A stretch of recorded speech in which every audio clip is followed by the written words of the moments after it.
जानेंगे आगे क्या होता है। तो सभी को हरे कृष्णा, दंडवत प्रणाम। जो लोग क्लास नहीं सुना था उनके लिए सॉरी, हमने लास्ट वीक क्लास नहीं लिया था, है ना, कुछ रीजंस की वजह से। तो अब हम कंटिन्यू कर रहे हैं, ठीक है। और कुछ हमने अनाउंसमेंट्स करी थी, कोई रिपीट करना चाहेगा उन अनाउंसमेंट्स को? 5 या 6 थी, क्विकली। दी, आपने बोला था कि आप इस वीक क्विज लोगे, तो पुराना रिवाइज करके रखना है। और क्लास अब 9-10 की जगह 9 o'clock ही शुरू हो जाएगी। ये याद है मेरे को, तो बाकी हम्म, ठीक है, गुड। और हाँ, इस क्लास के एंड में अटेंडेंस की स्क्रीनशॉट होगा, तो एंड तक सबको रहना है, ठीक है। यस, यही अनाउंसमेंट्स थे। गुड। तो बहुत सुंदर आप सबने समरी बताई। और एक और अनाउंसमेंट थी कि सबको अपनी वीडियोस ऑन करने की कोशिश करनी है, ठीक है। तो ये भी एक अनाउंसमेंट थी इम्पोर्टेंट। तो ठीक है, हम आगे बढ़ते हैं। हम्म, तो कल जो हम बात कर रहे थे, जैसा अक्षिता ने बताया, रिस्पॉन्सिबिलिटी की, है ना। कैसे युधिष्ठिर महाराज, सब पांडव, सब लोगों ने परीक्षित महाराज को राज्याभिषेक करके राजा बनाया, और फिर अपनी रिटायरमेंट की तैयारी के लिए चले गए भगवान कृष्ण में ध्यान लगाने, स्मरण करने उनका, और पूरी तरह आत्मसमर्पण करने, फाइनल सरेंडरेंस, डिटैच्ड पूरी प्रॉपरली, ठीक है। तो ये हमने देखा था कल। अब हमने उसके साथ क्या देखा था कि जो द्रौपदी हैं, सुभद्रा हैं, वो सब भी उनके साथ चले गए थे, है ना। तो उससे रिलेटेड मैं आपसे आज कुछ शेयर करूंगी, ठीक है। और आगे भी देखेंगे हम इसके। तो कैसे जो द्रौपदी थी, इतनी बड़ी रानी थी वो, कि और इतनी सुंदर, और उनके पुत्र भी चले गए थे, है ना। तो वो भी कैसे सब कुछ छोड़ के और चल दी इन सब के पीछे। तो बहुत सुंदर, उनसे भी हमें एक टीचिंग मिलती है जो हम मिस कर रहे थे, तो वो हम देखेंगे।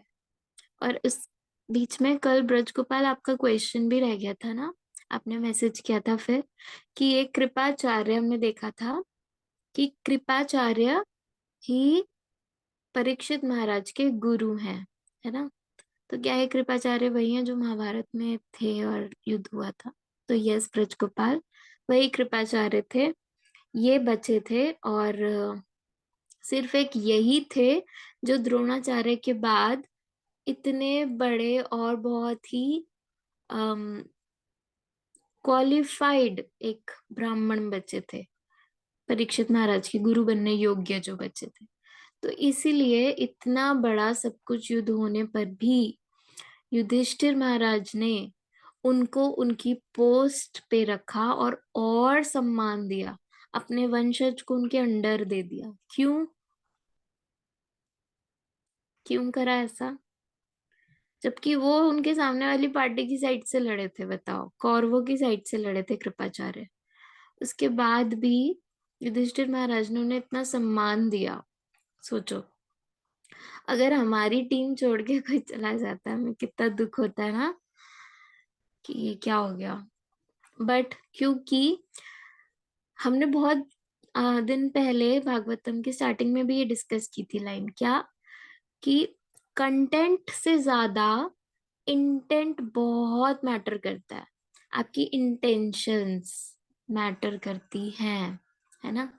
तो कृपाचार्य, द्रोणाचार्य, भीष्म पितामह, सब लोग जो सीनियर आचार्यगण थे, वो सभी पांडवों के ही फेवर में थे, ये हम सब जानते हैं दिल से, है ना। भगवान कृष्ण के प्रति शरणागत थे, इसलिए तो भगवान कृष्ण भीष्म पितामह से मिलने गए थे, है ना। तो ये सब लोग भगवान कृष्ण के प्रति ही शरणागत थे और पांडवों की ही विजय चाहते थे। लेकिन कारणवश, कुछ कारणवश, जैसे भीष्म पितामह की प्रतिज्ञा थी, द्रोणाचार्य की भी बद्धता थी कि वो राज्य के वो थे, गुरु थे, गुरुजनों में से थे उनके, जो राजा थे। इसीलिए उनको अपना कर्तव्य उसकी पार्टी की तरफ से करना, और सबकी अपनी कुछ परिस्थिति ऐसी हो गई थी, है ना। तो ये युधिष्ठिर महाराज ने इग्नोर नहीं किया, इसको भी मद्देनजर रखा कि इंटेंशन कृपाचार्य की कभी भी हानि पहुंचाने की नहीं थी, तो उन्होंने उनका सम्मान रखा, है ना। तो इसी तरह अगर कभी हमारे बड़ों से, सीनियर्स से, आचार्य गणों से भी हमें दिख रहा हो ऐसा, ये क्या हो रहा है, तो मेरे फेवर में नहीं जा रहे हैं, ये क्या हो रहा है, ये ऐसे कैसे, ये तो बात तो गलत है ये, बट ये क्या हो रहा है, ये तो गड़बड़ है ना। तो हमें उनका उस समय का इंटेंशन समझना चाहिए, या पूछ लो, अभी हमारी इतनी विकसित नहीं है ना बुद्धि, हम पूछ सकते हैं आपने ऐसा क्यों किया था, ये मुझे समझ में नहीं आया, आपने उस दिन ऐसे कैसे, मतलब ये बात तो गलत थी ना, फिर आपने इसको सही कैसे कह दिया था। जैसे कि कंठी होता है, कंठी, आपको प्याज लहसुन ये सब नहीं खाना होता है ना, बट मान लो कोई व्यक्ति आया है और उसने पूछा एकदम, किसी सीनियर हमारे माता जी से पूछा, तो माता जी ने उनको कह दिया कि आप कंठी पहन लो, बाद में छोड़ देना प्याज लहसुन, आप भी वहीं खड़े हो। तो आप अगर अपने दिमाग से सोचने लग जाओगे, हाय राम कितनी डुप्लीकेट है, मुझे तो इन्होंने कहा था पहले ये छोड़ो वो छोड़ो, और इसको कह रही है पहले पहन ले बाद में छोड़ियो, बताओ। तो ये हो गया ऑफेंस, अपराध में चले गए, क्योंकि हमने उस व्यक्ति से कम्युनिकेट ही नहीं किया, मतलब पूछा ही नहीं कि भाई आपने ऐसा क्यों किया माता जी, क्योंकि वो सीनियर पोस्ट पे है, राइट, कुछ तो सोचा होगा उन्होंने, है ना। तो ऐसे ही गुरु महाराज के साथ भी होता है, सबके लिए अलग इंस्ट्रक्शंस होते हैं, है ना। तो हमें उस टाइम पे ऐसे डाउट या फिर वो नहीं दे देना चाहिए अपना वर्डिक्ट, नो नेवर। हमें नहीं पता वो किस शिष्य को कितना अंदर तक जानते हैं और कैसे एक्ट कर रहे हैं, राइट। तो बेसिकली पॉइंट इज, आपके सीनियर्स, आचार्य गण, आपके फैमिली में भी आपके मम्मी पापा सब लोग कोई भी ऐसा एक्शन कर रहे हैं ना जो आपको लग रहा है ये यार कुछ गड़बड़ है, सही नहीं है, कम्युनिकेट करो, बात करो, है ना। तो you will get to know why, क्यों हुआ था ये, का कारण था। इंटेंट जानने की कोशिश करो, कंटेंट पे मत जाओ, ठीक है। अब खुद सोचो, कृपाचार्य थे वहां पे जब अभिमन्यु का वध हो रहा था। अभिमन्यु कौन है? परीक्षित महाराज के पिता। और अब कृपाचार्य कौन बन गए? परीक्षित महाराज के गुरु। तो भाई हमारी पिक्चरों के अनुसार तो तुम ही थे जो मेरे पिता की मृत्यु के समय वहां पर खड़े हुए हाँ बोल रहे थे, है ना। But he accepted him as his guru. Why? क्योंकि वो खुश नहीं थे उस समय पे, वो सपोर्ट नहीं कर रहे थे अभिमन्यु की मृत्यु को, वो बहुत विलाप कर रहे थे, वो कृष्ण का स्मरण कर रहे थे, वो प्रे कर रहे थे अभिमन्यु के लिए, है ना। Intent was correct. तो इंटेंट देखा गया यहाँ पे। तो हमेशा सबका, हमें आपस में, फ्रेंड्स का, रिलेटिव्स का, हर रिलेशन में, कोई भी रिलेशन हो आपका, गुरु शिष्य, माता पिता, भाई बहन, फ्रेंड्स, गुरु भाई गुरु बहन, वॉट एवर, इंटेंशंस देखेंगे ना, तो बहुत ब्यूटिफिकेशन हो जाएगा रिलेशनशिप्स में, कि इसने मेरे साथ ऐसा क्यों किया था, ये मेरा अच्छा चाहता था इसलिए, है ना। तो ये हमें समझ में आ जाएगा। जैसे विदुर है ना, विदुर का इंटेंशन कितना अच्छा था, कंटेंट चाहे कितना ही कड़वा तीखा हो, इंटेंशन बहुत सुंदर था, धृतराष्ट्र को बाहर निकालना। So you got your answer Brajgopal, है ना। कृपाचार्य उनके गुरु थे, ठीक है। और हमें इससे सीखने भी मिल गया आपकी वजह से, ये कितना इंपॉर्टेंट है इंटेंशन, ठीक है। तो हम कहाँ थे? हम थे द्रौपदी, है ना, कि एक टीचिंग थी बीच में जो रह गई थी। आई थिंक आप सबको दिख रहा होगा, हम क्विकली करेंगे इसको। तो द्रौपदी ने भी देखा कि उसके पतिगण उसकी परवाह किए बिना, ये देख रहे हो आप ध्यान से, उसकी परवाह किए बिना घर छोड़ रहे हैं। वे भगवान वासुदेव कृष्ण को भली भांति जानती थी, है ना, जानती तो थी ही। वो साख्य भाव में थी, भगवान कृष्ण के फ्रेंड के रूप में थे। अतः वे तथा सुभद्रा दोनों ने भगवान कृष्ण के ध्यान में लीन होने का तय किया और अपने अपने पतियों की सी गति ही प्राप्त की। तो अच्छी बात है, द तात्पर्य थिंग, द टीचिंग। तो ये देखिए, हवाई जहाज उड़ाते समय ध्यान से सुनना, किसी दूसरे जहाज को संभाल नहीं सकते, है ना। अगर हम अपना एरोप्लेन उड़ा रहे हैं तो हम किसी और का एरोप्लेन संभाल नहीं सकते, ऑब्वियस सी बात है। एक पे ही ध्यान दे पाएंगे ना। तो हर एक को अपने खुद के जहाज की संभाल लेनी ही होती है। हर एक को अपनी खुद की लाइफ भक्ति की जिम्मेदारी लेनी ही पड़ेगी। आप खुद ही रिस्पॉन्सिबल हो। और यदि कोई संकट आ पड़े तो उस अवस्था में कोई अन्य जहाज दूसरे की सहायता नहीं कर सकता, है ना। आप गाइडेंस दे सकते हो पायलट को उसके हेडफोन्स के माध्यम से कि प्लीज इस बटन को प्रेस करो, इसको करो, ये करो। बट वो पायलट को खुद ही अपना जहाज बचाना पड़ेगा संकट में भी। कोई और एरोप्लेन आकर आपके नीचे नहीं खड़ा हो जाएगा आपको क्रैश होने से बचाने के लिए, राइट। तो संकट भी आ पड़े तब भी दूसरा हमारी सहायता नहीं कर सकता जितना हम कर सकेंगे। तो इसी प्रकार ना, इसी प्रकार जीवन के अंत में हमारा फाइनल टेस्ट जिसकी हम हर दिन बात करते हैं, जब हर एक को अपने घर भगवत धाम वापस जाना होता है, तो उसे दूसरे के ऊपर निर्भर न रहकर स्वयं अपनी संभाल लेनी ही होती है। हम्म। हाँ, उड़ने के पूर्व जमीन पर सहायता की जा सकती है ना। इसी प्रकार किसी के जीवन काल में, जीवन चल रहा है जब, जैसे कि एरोप्लेन अभी स्टार्ट होना है ना, तब तो सब हेल्प कर सकते हैं आकर। एक बार उड़ गया तो भाई पायलट आप खुद ही कर सकते हो, राइट। तो इसी प्रकार लाइफ जब चल रही है तो उस जीवन काल में उसके गुरु, पिता, माता, संबंधी, पति, अन्य लोग सहायता कर सकते हैं। साधु संग सब लोग आपका हेल्प कर सकते हैं, है ना। ये है, ये कैसे हो गया दोबारा? ओके। तो सब आपकी सहायता कर सकते हैं, गाइडेंस दे सकते हैं, भागवतम पढ़ सकते हैं, हम डिस्कस कर सकते हैं, हेल्प कर सकते हैं एक दूसरे की। लेकिन भवसागर पार करते समय, एंड फाइनल टेस्ट के समय, हर एक को अपनी खुद की परवाह करनी होती है। और पहले से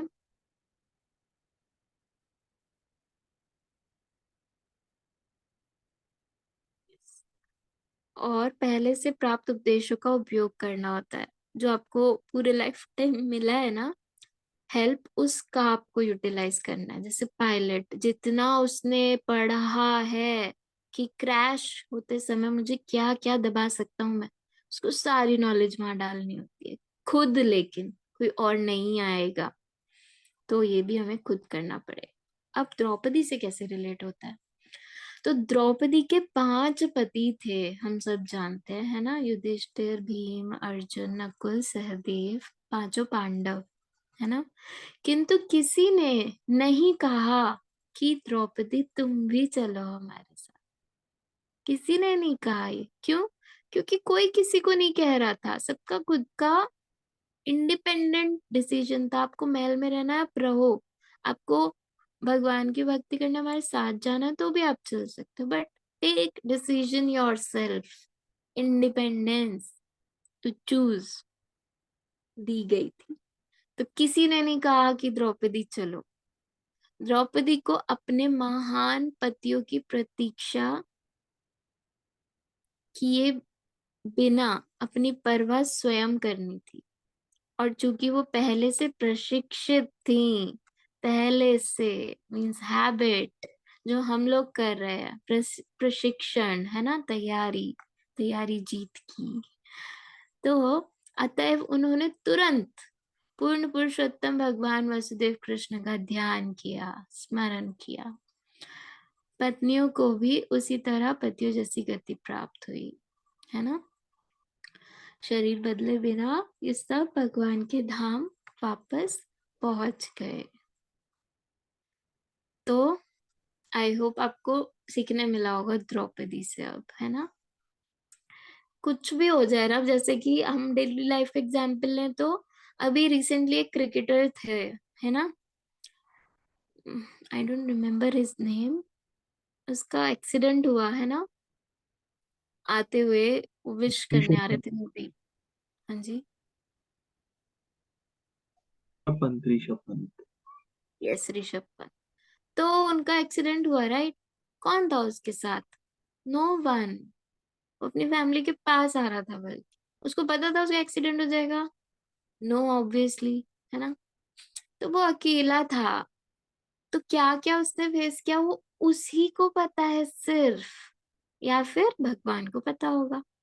बट उसको खुद को पता है, उस पे उसने कितनी सांस ली, उसने क्या सोचा उस टाइम पे उसका एक्सीडेंट हुआ तो, है ना, बेहोशी में वो क्या सोच रहा था, या हॉस्पिटल ले जा रहे थे जब लोग उसको, अननोन लोग, है ना, कोई अपना नहीं था जो उसको बोलेगा अरे ऋषभ तुम भगवान का नाम लो, अरे बोलो हरे कृष्णा।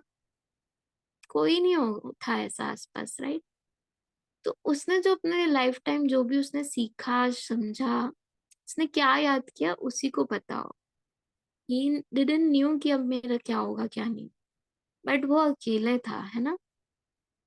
तो ये तो एक एक्सीडेंट था, बट फाइनल टेस्ट जब होता है, आई होप आप समझ रहे होंगे, फाइनल, तब हमें नहीं पता हमारे आसपास कोई होगा नहीं होगा, क्या होगा, संग मिलेगा नहीं मिलेगा, हमारे कर्म कैसे है। बट एक बात की गारंटी दे दी भगवान ने कि आप खुद तो होंगे अपने साथ, आपके थॉट्स तो होंगे, है ना। तो let's prepare ourself for ourself first, है ना। हमें खुद को खुद के लिए तैयार करना है सबसे पहले तो, ठीक है, कि हमें ये सब याद आ पाए। इसीलिए हम श्रवण करते हैं, सुनते हैं, कि इतना सुनेंगे तो कुछ एक बात तो होगी जो स्टोर्ड रह जाए दिमाग में, कुछ तो याद आएगा हमको एंड में, वही हमारा प्लेन बन जाएगा जाने के लिए। कृष्ण कहते हैं अंत काले च मामेव स्मरण मुक्तवा कलेवर।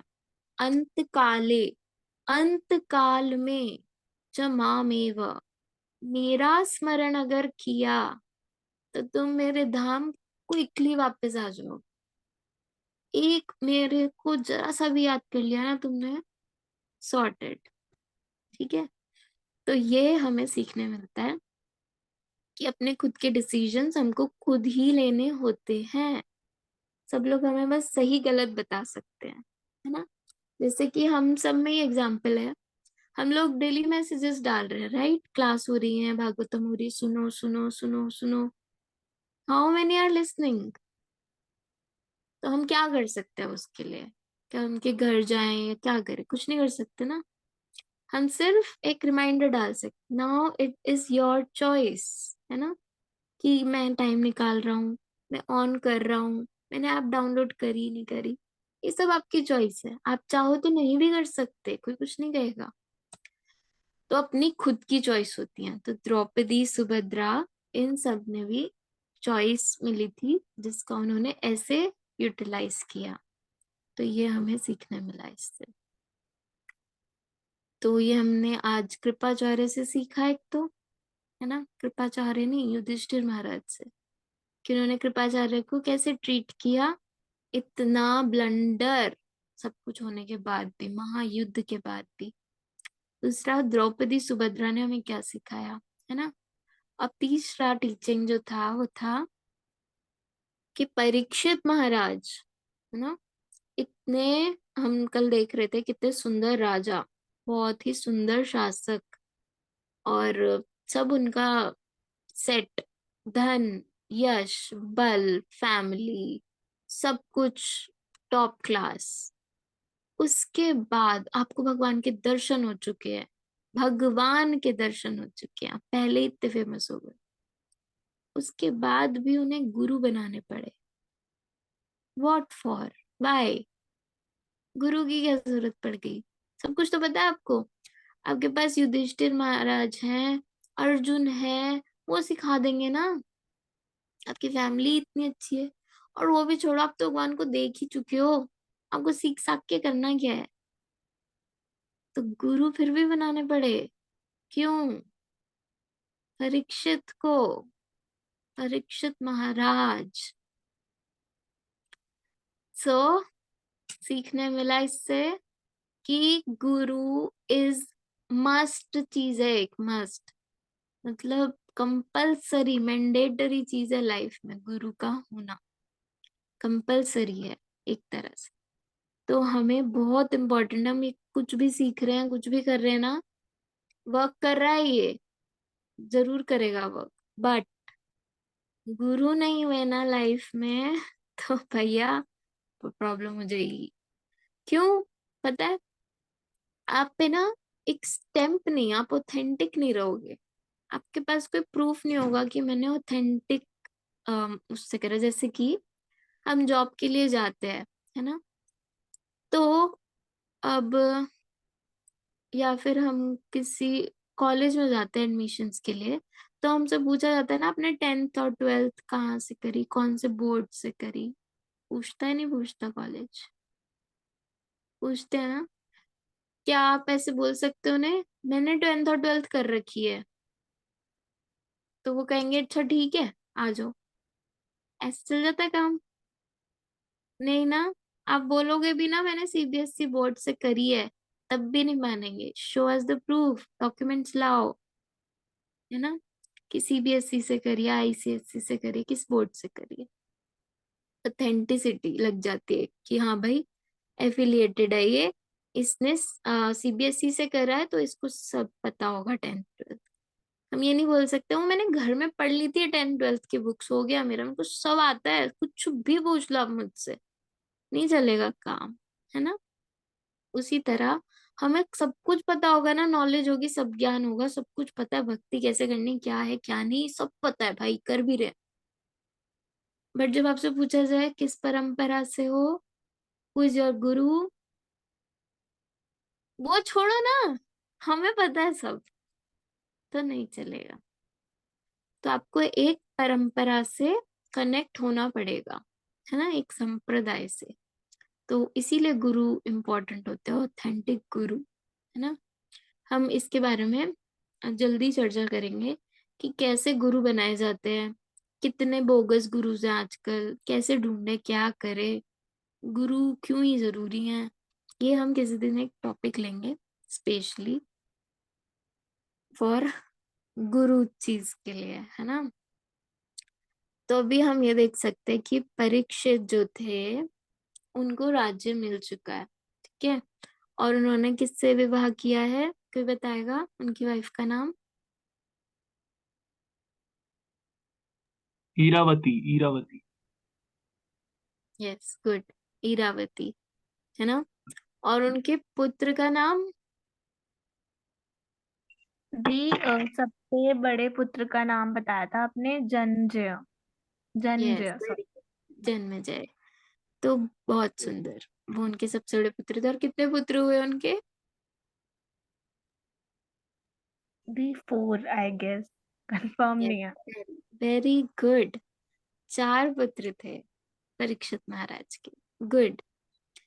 अब हमें देखो ना क्या प्रॉब्लम है, अगर हमें पता भी करना पड़ रहा है तो हमें सबका पता होता है, आलिया भट्ट की बेटी हुई है उसका नाम है ये, उसके ये बच्चा हुआ है उसका नाम है ये, आतिया की शादी हो गई, ये हो गया वो, अरे भाई, है कौन ये लोग? Who are they? No one. क्या किया गया है इन्होंने? सो परीक्षित महाराज के बारे में जानो, है ना, हमारे आचार्य गणों के बारे में जानो, तो समझ भी आए। अगर आप जन्मेजय के बारे में ही पढ़ लो ना सिर्फ कभी, तो भाई जो उनके पुत्र हैं जन्मेजय परीक्षित महाराज के, ही वॉज सो, मतलब यशवान थे। बहुत उनकी गुणवत्ता है, आपको आगे मैं बताऊंगी। जब परीक्षित महाराज को श्राप मिला था ना एंड में, तो वो कैसे उस ऋषि के पास पहुंच गए थे अपने पिता के उसके लिए। बहुत सुंदर उनका भी वर्णन आता है जन्मेजय का। तो बहुत हमें इनकी फैमिलीज के बारे में जानना चाहिए, है ना। तो इन्होंने कृपाचार्य को अपना गुरु बनाया, है ना। और इन्होंने 3 अश्वमेध यज्ञ किए। इतने बड़े होते हैं अश्वमेध यज्ञ, एक ही कर ले इंसान तो भाई बहुत बड़ी बात है। तो 3 अश्वमेध यज्ञ किए, ठीक है। और I am not sure Braj Gopal, I let you know, ठीक है। और फिर क्या देखा था हमने, जैसा ब्रज गोपाल ने बताया था कि कलियुग का प्रभाव आने लग रहा था, है ना। तो ये हमने देखा था कल। तो आज हमें बेसिकली ये जानना है, बेसिक, कल हम इस पे डिटेल में करेंगे। कलयुग के 4 लक्षण होते हैं बेसिकली। मतलब 4 में ना कलयुग कवर हो जाएगा। जितना हमने देखा ना, लालच, ये वो ये गंदगी, ये वो सब मिला मिलू के 4 चीजें हैं, 4 डिफेक्ट्स है कलयुग के, जो बताता है कि भाई कलयुग आ गया है। जब ये 4 चीजें बढ़ जाती हैं बहुत बुरी तरह, इन्हीं को हम कहते हैं 4 रेगुलेटिव प्रिंसिपल्स, 4 नियम, है ना। तो वो कौन से हैं, ये हम सबको बहुत ही इम्पोर्टेंट है जानना समझना। तो पहला है नो इंटॉक्सिकेशन। मतलब कि क्या मतलब है इसका? नशा नहीं करना किसी भी प्रकार का। ये बेसिकली वो है कि ये हमें नहीं करनी चाहिए। मतलब 4 डिफेक्ट्स यही है कि नशा करना, है ना। दूसरा, जुआ खेलते हैं, जुआ, गैम्बलिंग हर चीज में। अब आप देख रहे हो ना, ये T20 वर्ल्ड कप्स, ये सब हो क्या रहा है? दीज आर ऑल गैम्बलिंग, है ना। खरीदना, ये सब करना, पैसे लगाना, हॉर्सेस एक्सेट्रा। और आजकल हम देख रहे हैं गलियों में बैठ जाते हैं वो लेकर लोग, भाई क्या चल रहा है पता नहीं।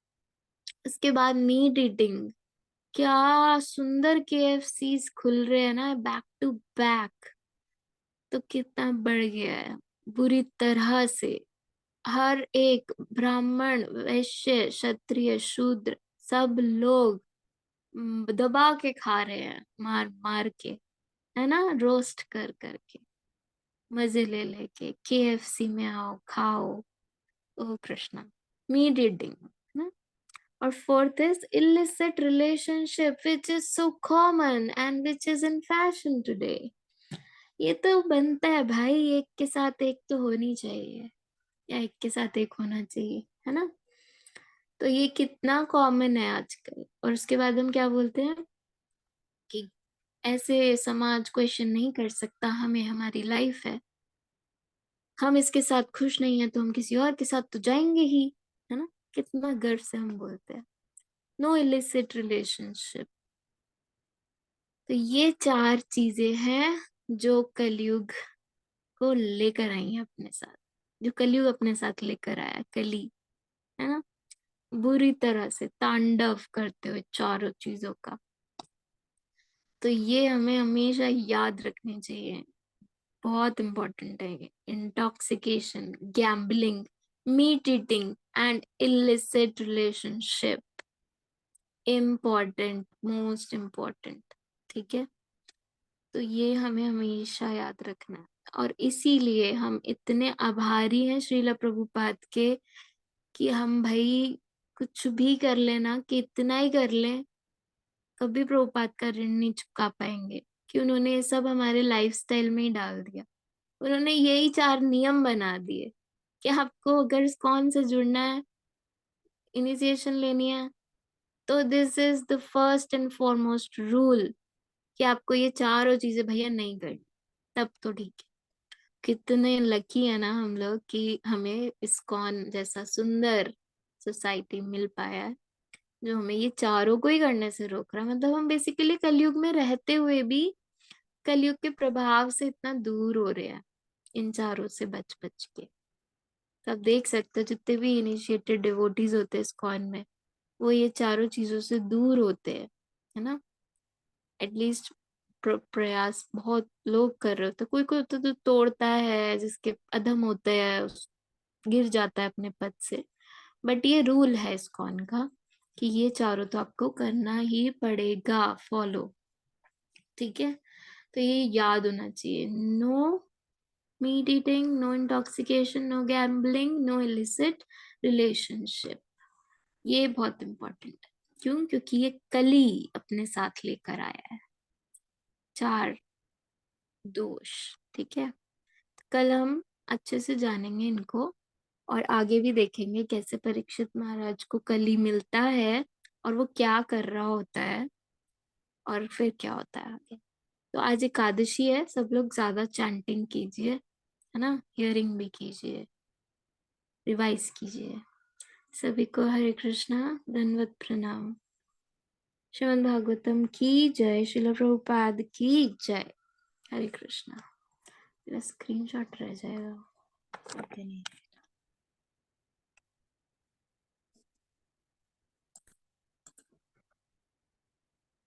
Okay done.